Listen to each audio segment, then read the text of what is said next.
எல்லாருக்கும் வணக்கங்க. நான் முருகேசன், சேலம் மத்தூர். நம்மளோட சேனல் சப்ஸ்கிரைபரும் கம்மி, அதனால என்னன்னு தெரியல, வியூஸும் ரொம்ப கம்மியாக போகுது.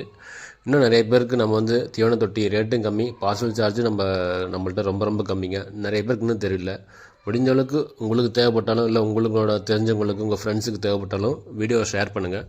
நம்மள்ட்ட 8 அடி தீவன தொட்டி, கீழே பைப்பு தண்ணி போகிற மாதிரி பைப்பு வச்சது, தண்ணி தொட்டி 6 அடி 8 அடி 10 அடி எல்லாமே பிவிசி பைப்பில் தொட்டி, பிவிசி பைப்பு ரேட் ரொம்ப கம்மிங்க. பார்சல் சார்ஜ் ரொம்ப ரொம்ப கம்மி. இப்போ ஒரு இடத்துல நீங்கள் பைப் வச்சு தொட்டி 8 அடி தொட்டி 8300 வாங்குறீங்கன்னா, நம்மள்ட்ட பார்சல் சார்ஜோட பைப் வச்சு பார்சல் சார்ஜோட உங்களுக்கு 8500 தான் நம்ம கொடுத்துட்ருக்கோம். மினிமம்மே நம்மள்ட்ட பார்சல் சார்ஜை பார்த்தீங்கன்னா 300 350 தான். நம்மள்ட்ட ரேட்டு ரொம்ப ரொம்ப கம்மிங்க. கால் பண்ணி விவரங்கள் கேட்டுக்குங்க. தேவைப்படுறவங்க வாங்கி பயன்படுத்திக்கோங்க. நன்றி, வணக்கம். தீவனமும் நம்மள்ட்ட இருக்குது. நல்ல ஒரு ரிசல்ட்டு. ஆட்டு கலப்பு தீவனம், இந்த மாதிரி தீவன தொட்டி SS